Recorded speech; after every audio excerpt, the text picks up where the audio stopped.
Mai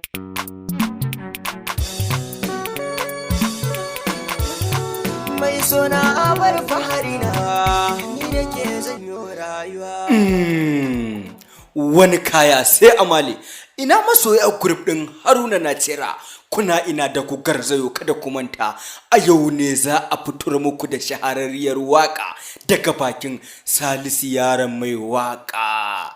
Kada ku bari a baku labari, kada ki bari a baki labari. Shiga wannan group din jaka biyu ne kacal bayawa, jaka biyu ne kacal. Ga mai bukatar shiga cikin wannan group, idan za a saka a cikin wannan waka, kada ka bari a baka labari. Saura kwana biyu kacal ya rage mu rufe shiga cikin wannan group.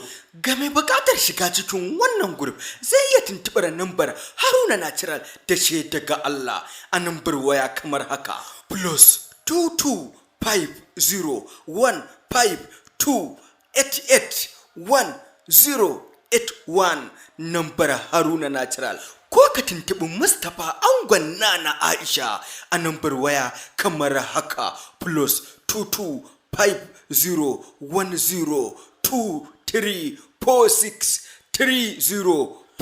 Ko kuma ka tuntubi nambar Shahidu Dan Malam a nambar waya kamar haka: +225015312078. Ko ku tuntubi Dan Baba Jikan Hajiya a nambar waya shi ma kamar haka: +225017025060. Za ka iya tuntubar Ɗayabu Wizi da ke Libya, +21891421669 ko ka tuntubi Hakilu Waska a nambar waya kamar haka: +225014210771 ko kuma ka tuntubi Uzairu Angon Lamra a nambar waya kamar haka: +22050377641. Gurfu masoyan Haruna Natural,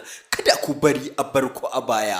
Kudin shiga wannan group shine jaka biyu ne kacal, saura kwana biyu kuma mu rufe shiga wannan group. Waka daga bakin Salisu Yaro. Na daina so na ce na daina, ashe sabon shafi zan buɗa. Na sha ruwan maɗaci a baya, yau gare ni karuwar randa. Misali yanda so ya yi min na baya kamar da uwar ganda.